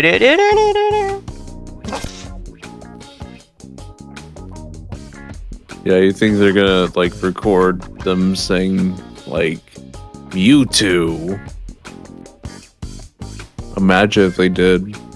Well, Mewtwo, and a Pokemon known for talking, wouldn't appear and be like, Mewtwo! No, he'd probably be like, stay away! That's what I would think. Mewtwo. See, honestly, maybe the reason they haven't done that yet was because it would be fucking annoying. Imagine having to go through from battle to battle to battle to battle, and every time you just gotta hear your Pokemon say its name over and over. It's just, alright, time for a battle. Pika! Alright, time for another battle. Pika! Another battle. Pika! It gets fucking annoying. I can see why they don't do that. I don't need the Pokemon to talk. It's just the trainers. Like, when you play Scarlet and Violet, you'll see what I mean. The characters will move with emotion. They look like they're talking with emotion, and it's just weird. You feel like there should be audio coming out of their mouths, but it just doesn't work. Weird. I don't know why they won't do that. Because they're scared. But anyways, from where you are right now, just so we can get the answer and move on, Arlie, do you think that Mario Odyssey is better right now? Do you think Bonanza has a chance of being better? What are your stances on that? I forgot that was the question. Me too. Okay, so just to briefly go through it, I think the brothels, or whatever the hell they're called, Brutals. they're not as interesting. Whatever you just said, aren't as interesting as, the Void Co. Agreed. Poppy Kong. I like those characters. They're Grumpy fun. Kong. Yeah, Poppy Yeah, Kong, they're Grumpy, funner and Void characters. Kong. You shouldn't have run away, Pauline! Yeah, that guy. And yeah, Mr. I just feel President, she's here. they're two very different games, in my opinion, based off how they play, but I prefer playing as Mario better because the cap was so much fun to play with. Yeah, And I'm realizing now that I've probably punched through like a fucking million of these fucking bricks or whatever, stones. It's a fun mechanic. I just don't think I can carry a game. because I don't know, but yeah, I mean, I still enjoy DK Bonanza a lot, though. Would you find DK Bonanza as interesting if you couldn't for example, like the Bonanza transformations, if you didn't have those, would you not get tired of everything just being about punching through the walls? I feel like it could. Just because, like, the cap mechanics allowed for so much more. You would take control of these different enemies to get their different puzzles, and just using the cap for, like, cool air jumps and tricks and stuff. I always found that really cool. I'm not saying punching through the rocks is boring or anything, it's just, from what I've played, I've yet to punch through a bunch of walls and encounter, like, something that made me go, ooh, wow, this is really cool, that, like, I couldn't just access via a different path. Yeah, I think that's something that I have to agree with. And then, like, hiding the bananas underground, I don't think they did such a good job with that. Like, you have a sonar to work with, but at the same time, it helps.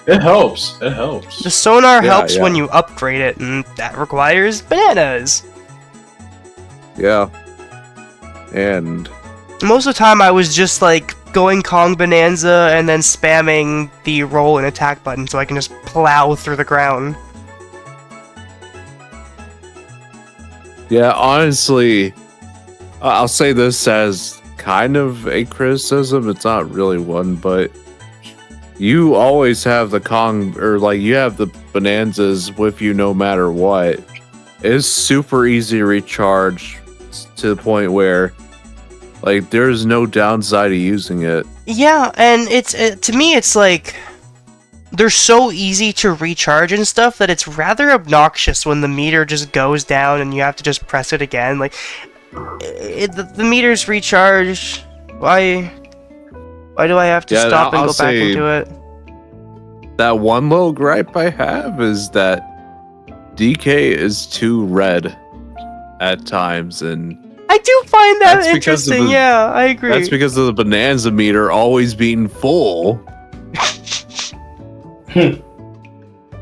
Because, like, his fur changes based off of, like, how that meter is filled. I did not know that. I thought his fur was just weirdly, like, red looking. It just is, like, red because of that. And yeah, I mean, it's always red because it's always full. Like, there's no, at least in my experience, it's always full. Like, you collect so much gold to the point where you're always gonna have the Bonanza with you. Like, you don't even need, like, that one power up to, like, have it always be, or just filled up just in case you don't have it in the meter, or your meter's not full. I have two nitpicks with the Bonanza transformations, and maybe you guys will agree, maybe you guys I'm pretty sure you guys would agree with this one. What is it? I hate when you use a Bonanza transformation and you want to swap between the Bonanza transformations, that the music always changes with them. I feel like the music playing should be determined via which Bonanza transformation you started with, instead of it constantly changing whenever you have to change form. That, and the fact that we did not get a form that lets us go underwater. I don't know, I feel like I agree with that first one where, like, the music just, it's not consistent, but the underwater thing, I mean, I don't hate it. I think it kind of makes sense. I think Donkey Kong should have at least just had the ability to just go underwater. Like, that's something staple to Donkey Kong Country games, is the underwater levels. Even DK64. Well, hopefully they focus on that in Donkey Kong Bonanza 2. I 100% think there's going to be another Donkey Kong game that's 3D. I hope that it leans away from Odyssey and tries to be its own thing. It tries to be a Donkey Kong game instead of being half Odyssey, half Donkey Kong. That's basically the gist of my issues with it, is because it's half Odyssey, half Donkey Kong, and not just a 3D Donkey Kong game. Like, we were all happy when it was made by the Odyssey team because we were all like, oh, that means this game is just going to be great. I don't think anyone was being like, oh, it's going to play just like Odyssey. I don't know, to me, it's like, I just Yeah, want to that's feel fair. like I'm playing a Donkey Kong game. That's why I stick around the Lagoon layer a lot, because that is the layer that feels the most like I'm playing a Donkey Kong game. The music, the vibe, the characters spread around the place being monkeys, and of course, you can at least swim in the water. You can't go underwater, but you can swim. And I like chunk surfing. It's fun. Alright, the next thing we have to talk about is Mario and Peach being confirmed as just friends.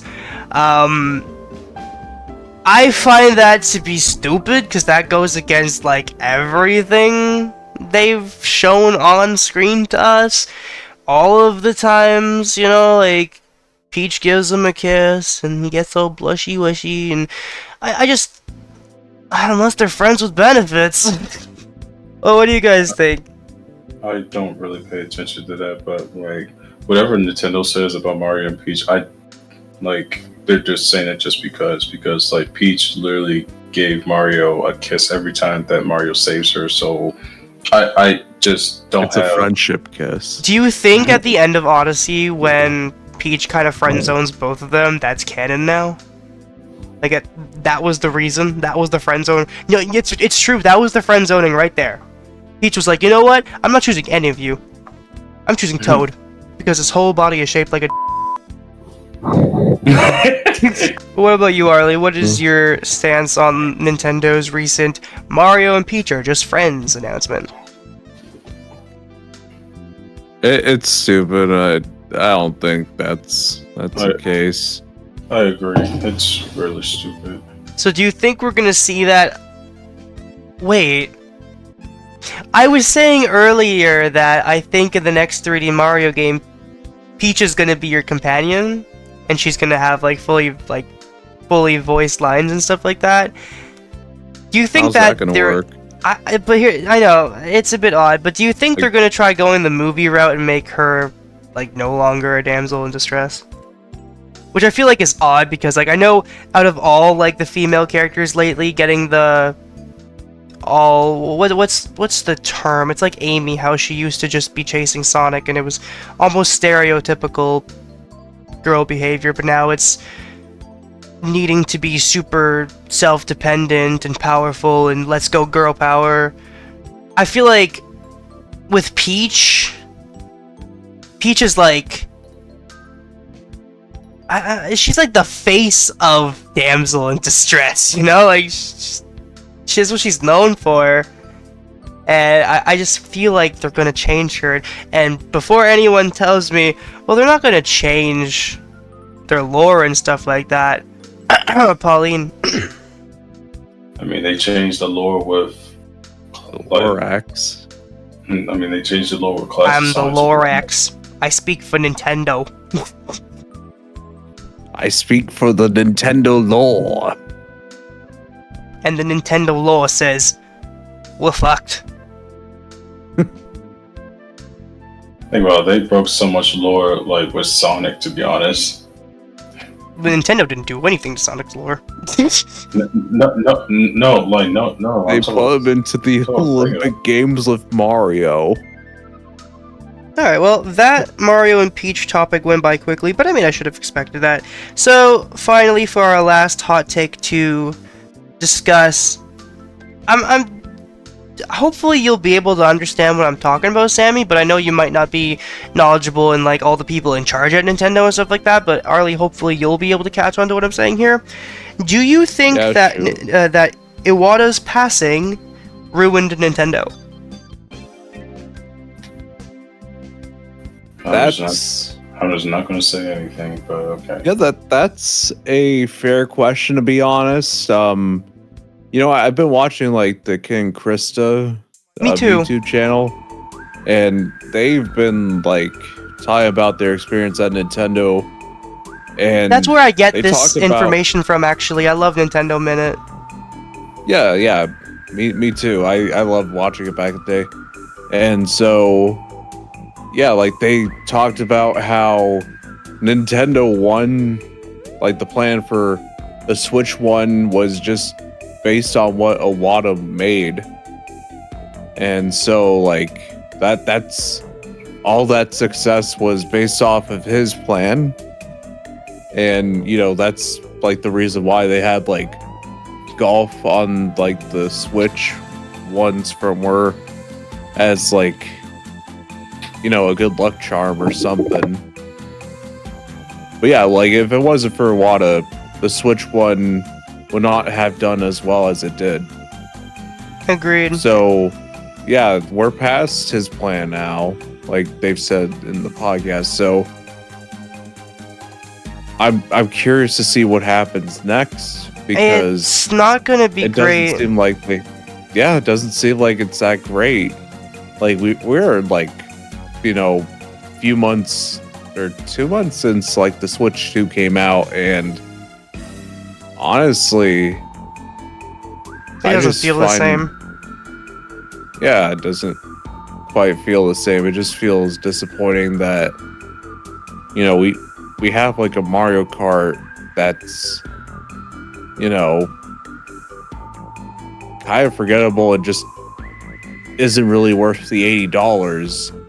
And we have like one really good game, but that's about it if we just exclude like the Switch 2 upgrades. So we just really need a good idea what's going to come next.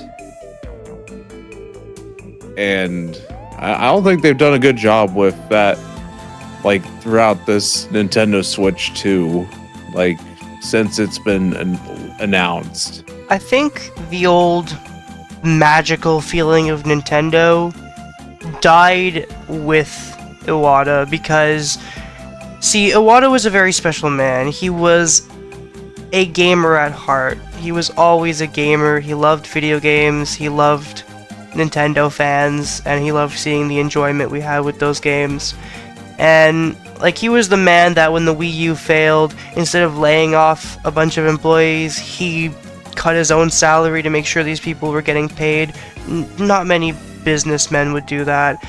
He was extremely close friends with Miyamoto and Sakurai, and he was a very trusted friend to those people and helped in so many things and helped with their own mental struggles and things like that. When he passed, it just, everything changed, and I think the one wrong decision Iwata made was getting Furukawa to be his successor. Furukawa is not a gamer. He does not play video games. He doesn't give a fuck about video games. He's a businessman. He was hired to be the decision maker at Nintendo to make them more profit. That's just not, it doesn't work with like what Nintendo was when Iwata was around, because the whole, for me at least, I don't know, maybe it's because I was a kid, but Nintendo always kind of brought this magical feeling that, like, I don't know. I don't know how to properly explain it. It was always just happiness. It was a happy vibe. They were always great at making people happy with like their IPs and stuff like that. But ever since Furukawa took over, everything has just been so business orientated. It's all business decision, financial decisions. Who cares about the fans so long as we make some more money? And I think Nintendo's biggest issue is Furukawa, but also it's the passing of Iwata. I think when we lost him, we lost that magic of Nintendo. Like, obviously, we are so deeply attached to their IP and the brand, but that's why I was saying earlier that, like, I can't say I like the company, because it was easier to like the company when Iwata was in charge. Not Furukawa. It's not the same. So my stance on it is that, yes, Iwata's passing did ruin Nintendo. I wouldn't say it ruined their IPs too much. Like, there's some things obviously worse, but it didn't ruin their IPs too much. It just ruined the company. Like, the company makes such stupid decisions now, and they're all stemmed from Furukawa. Yeah. I don't know, like, and it's, you know, and it's sad because, like, now I feel like that magic is just no longer there. So I'm glad you see it too. You feel the same way I do, Sam. I mean, that's kind of what you were saying earlier when you said that Nintendo just wasn't the same anymore. That's kind of what like it is. It's just that magic feeling, and that's because Iwata's not there anymore. It like Iwata was the one that made all the decisions we like about older consoles, like eShop music, themes, and stuff like that. Like all these amazing creative ideas on these consoles. That was Iwata. He was the one that made these decisions. Furukawa is the business guy. He wants no eShop music, no themes, so that the UI can run better. He doesn't. He also likes to take the easy route. Furukawa definitely likes to take the profitizing easy route, as most businessmen do. So, like, Nintendo, when people throw shade at Nintendo, the issue is Furukawa. And like, I know he's doing his job. Like, he was hired to make them more money, but I wish a gamer was hired. Someone that cared about the products going out, you know what I mean? Yeah, I just wish like, it was a gamer as well, not just some. Do you know that Furukawa refuses to go to events to reveal things, and he refuses to be part of Nintendo Directs? Iwata used to be the main guy in the Nintendo Directs. He was the guy to reveal everything. If it wasn't Reggie on stage at E3, it was Iwata. Reggie and Iwata, they were friends. That's why Reggie left the company, because it wasn't the same Nintendo after Iwata passed away. Reggie was another close friend of Iwata. Do you remember that one time that they did like a trailer, I don't know, maybe for Star Fox or something, and they started out with these puppets, and it was a puppet of Iwata, Reggie, and I think Miyamoto? Like, that was so creative. You're not gonna see that shit anymore. I'm pretty sure Furukawa makes it so that these people can't do things anymore for Nintendo. Like, Nintendo Minute ended up getting shut down. You don't see these guys doing these creative trailers anymore. Like, one of the Super Smash Bros. Trailers. The Super Smash Bros. For Wii U trailer that introduced Mii Fighters. There was this cool trailer of Reggie and Iwata fighting each other. And then they turned into Miis. Like, it was super cool. That's the magic that's gone. Like, you just don't see that anymore.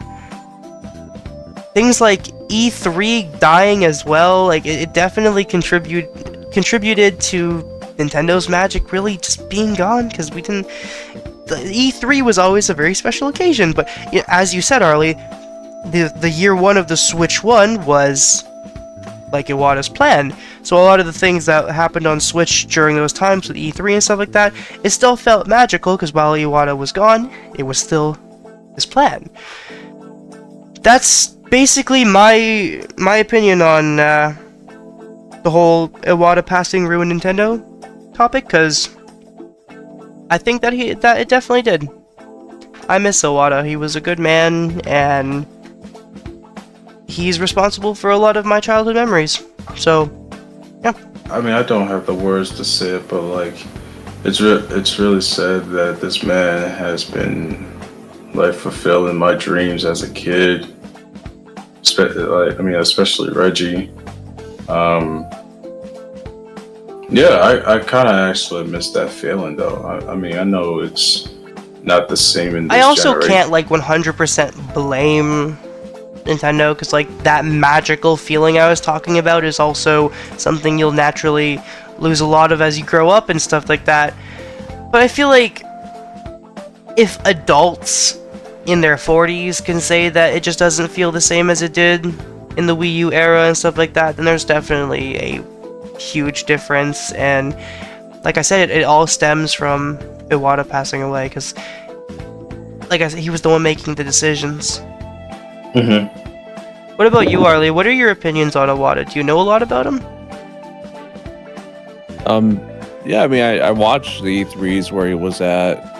And, they'd done a lot of creative stuff back in the day, they got, like, some YouTuber personality to, like, do, like, this E3 announcement for, like, oh, we're gonna have, like, all the games from E3 playable at Best Buy, or just some of them at playable at Best Buy. That was cool. The robot chicken skit thing. Like you don't see Nintendo doing that nowadays because they're trying to be. They're more Apple than Nintendo. Exactly. Exactly. People like to compare them to Disney a lot, and that's because Disney does a lot of the same things when it comes to business decisions. But I think that's it. When I say that magical feeling, I mean Nintendo's creativity. They were the best at that. Sony and Microsoft were always the standard, you get these consoles because they're more powerful. Nintendo consoles, you would always get them because there was something cool, something special about this, something creative about it. You know, like the Wii U, the reason why that was special is because of the gamepad, and while it didn't sell well, I still think the idea was pretty cool, and it did lead to the creation of the Switch, and the Switch itself. Iwata was always great with creativity. Look, the Switch 2 is Furukawa's first console that he was in charge of, I wouldn't say making, because there was different people that made it, but he was the one that like made the decision, alright, we're doing a Switch 2. I like the Switch 2, but I cannot sit here and say that I wouldn't have preferred something more creative. So, it just goes to show that, like, when Iwata passed away, Nintendo's creativity died with it. And it's sad, but at least we can still enjoy the IP. Like, the brand's creativity and that magical feeling, it's sad, it's gone. It's all very business orientated. And yeah, it's pretty shitty when all these games cost so much and you have to kind of like give all your money to a multi-million-dollar company that doesn't deserve it because of all these stupid decisions. But like I said, it all just ties back to that connection we all have with the IP, and at least the games aren't too. At least we're not getting Mario free-to-play games with a bunch of microtransactions and stuff like that. Yeah, that is true. Yeah. Okay, to end off this podcast episode, because I have it written here, ending on a positive note, because I'm pretty sure this podcast episode has been a very mix of slightly positive and pretty critical and negative, but that's kind of just because that was the overall like list of topics we had, very controversial things to talk about. But like I said, ending on a positive note, I want to know, and we're going to start with you, Sammy, what would be your dream Switch 2 games? One remake/remaster and one brand new. I can't think of one. Okay, in that case, we'll go to Arlie, and then we'll get back to you last, because maybe one of us will give you an idea. Yeah. Okay, so I mean, you know, though. Like, I mean, all I can say, I know we've been hearing about this. I want Mario Galaxy 2. That's fair. That's a good one. Good one. Yes. I rather see Mario Galaxy 2 as a remaster of like the Switch 2. That will be well. It would kind of make sense because, like, think about it. You have 64 again remastered several times. You have Sunshine and Mario Galaxy 1, and if you have Galaxy 2 on the other hand, like, yeah, it would make totally a lot of sense. So yeah, my dream remastered game will always be like Mario Galaxy 2. Alright, Arlie, what about you? okay, I know you're gonna say this as well, probably, but yeah, Kid Icarus Uprising. Yeah, let's go!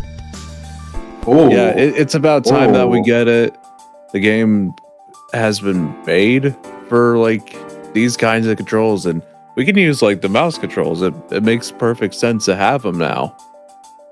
Yeah. And yeah, I think that as a game on Switch 2 would be awesome. Like, I think if you remaster it, it's gonna look great because like that was honestly one of the best looking 3DS games. So yeah, Kid Icarus there. And then for like a new one, I'm thinking of a few things, to be honest. So first one, Mario Maker 3. Ooh, yeah. Now I'm still kind of waiting for Mario Maker 3. We don't know if they actually gonna pull the trigger with Mario Maker 3. Who knows? I But feel like it could likely be like a 40th anniversary thing, but I mean, I don't know. Like, I'm not too sure what else they could really do with it outside maybe adding Mario Wonder as like a new theme. I mean, you know what? They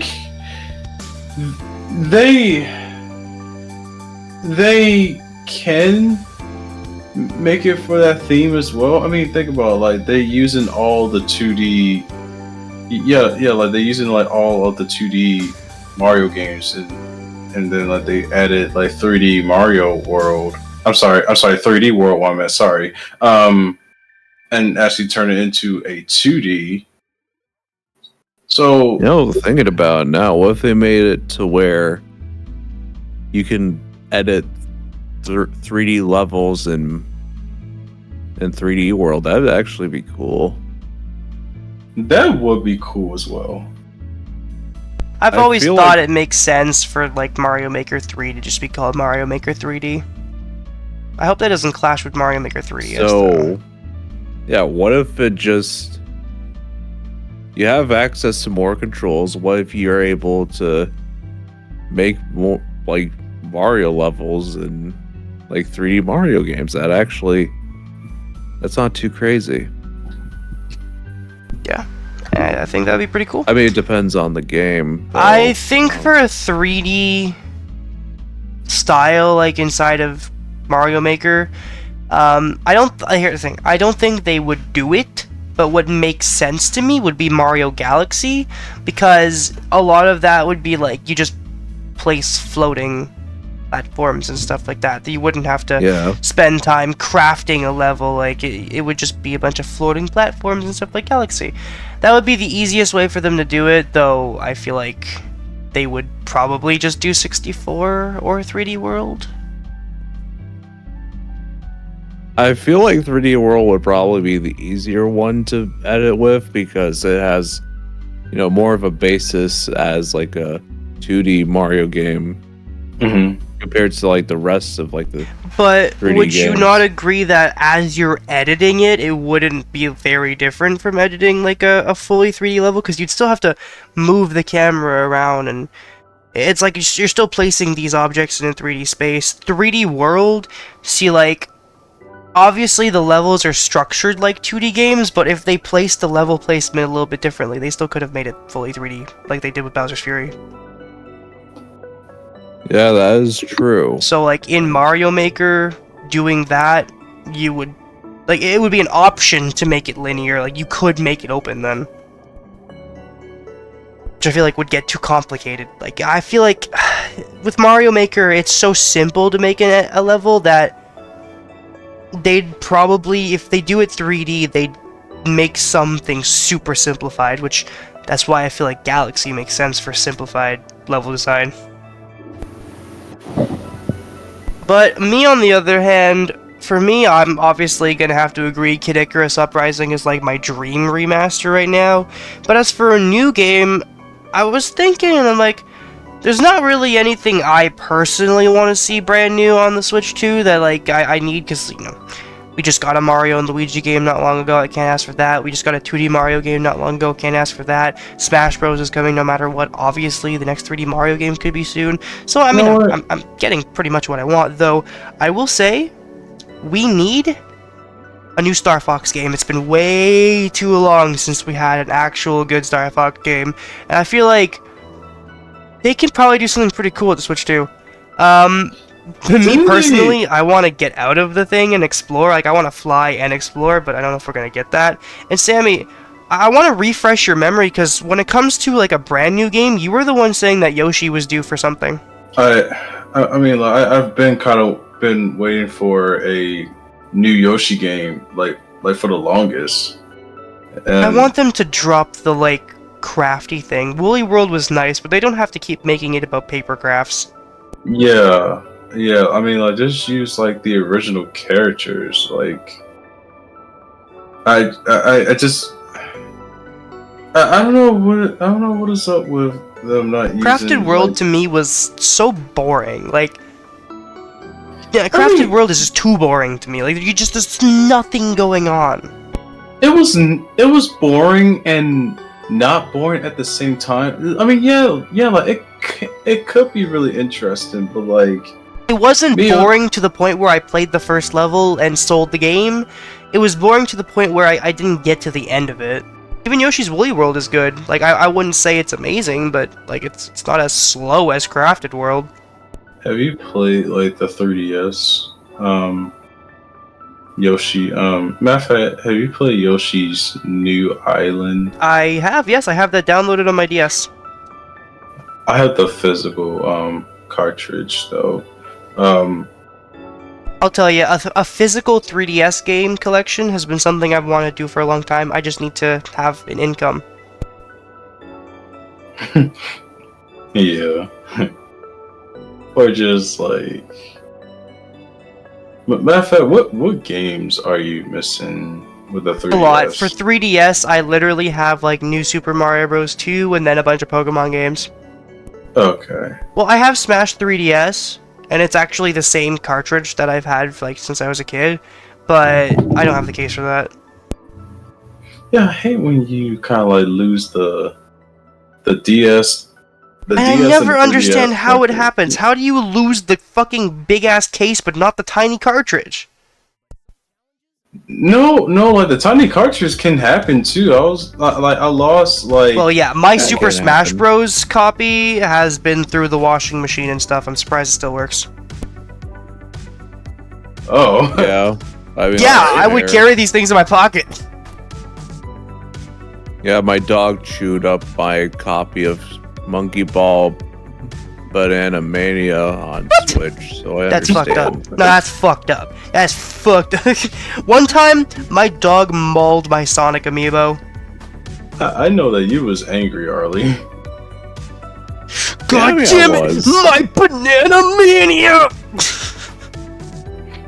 He was just frustrated. I mean, I was able to get it for like pretty cheap because of Black Friday. Like, I have I Banana got it Mania again from digitally. like a buy two get like one for free. Huh. I think one of those games, what happened to be the Marvel's Avengers for PlayStation 4. I'm rather curious, Arlie, as someone who I'm assuming has played Monkey Ball 2 on the GameCube, do you think that Monkey Ball Banana Mania was a good remake? Because to me, when I play that game, the fact that I have to buy the old music and I have to buy the old character skins, it doesn't feel like a remake. I don't like it. Like, in that aspect, I don't think it's a good remake because, like, it really should be part of that, game already, but I don't know. I can kind of look past it since it's like $40, but at the same time, like, Well, the price doesn't mean it's a good remake.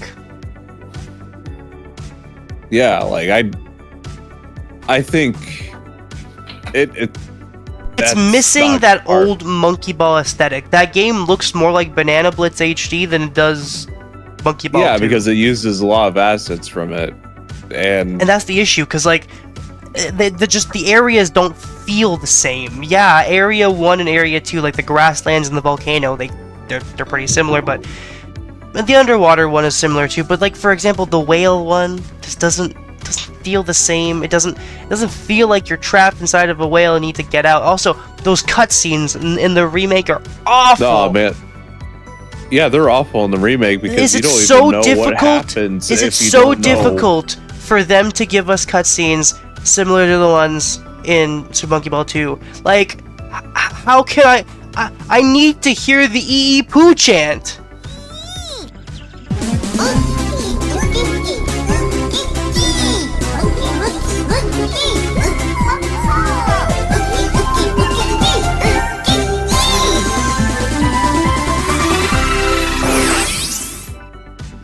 Honestly, they could have just like reused the cutscenes from 2, and that would have been better. Just Yeah. like Then they storyboard them. You can't feel what's going on through the story with those weird, poor storyboard screenshot things. Yeah, you don't even know what's happening. I know, right? Like, you don't... Like, the story... Like, some of the cutscenes, unless you, like, seen the original. Even like, me, as someone who's played the original, I know the story, yet I'll watch those cutscenes and say, what is going on? Yeah. Like, you wouldn't know that Dr. Baboon's being tickled by Ai and his friends. You wouldn't know that Bad Boo was gonna set up a bomb to cause an explosion inside of a volcano, destroying everything. You wouldn't download a car. Well, in fact, I did download the game Cars, so... Which one? Cars 2. On the Wii. What about... But you still have to play GeForce. Fuck! Okay, guys, thanks for watching. I'm going. I'll get to it. I'll get to it. It. In GeForce. I guess that is one way to end it. I'm gonna keep this last little bit here, just because it's fine. It's the end of the podcast episode. It's okay if it goes a little bit off topic. But that's going to do it for episode 2 of the podcast. I hope you guys enjoyed, and we'll catch you in the next one. Bye-bye. Nice.